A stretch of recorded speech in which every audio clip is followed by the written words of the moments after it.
You're rolling. Hi, I'm Wesley, inventor of the Expandacraft. Going to show you how to put it together. You don't have to rush. It only takes a minute or two. Want to make sure that your parts line up.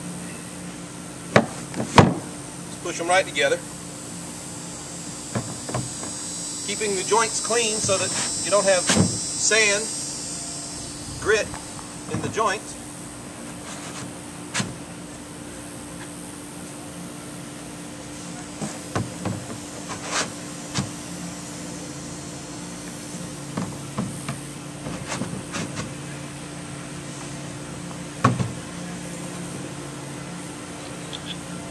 This is the folding deck.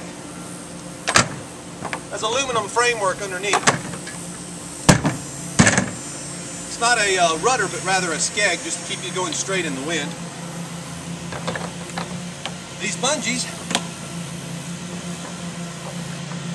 help hold the deck where it's supposed to go. Sometimes the joints don't line up just perfectly, so the pins will keep that in place.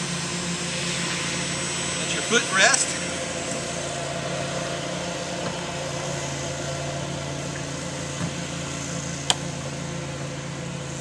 And of course, your seat back. Now there's all different styles of seats and variations. Of course we have the wider one, and this is only 31 inches wide. But that's it.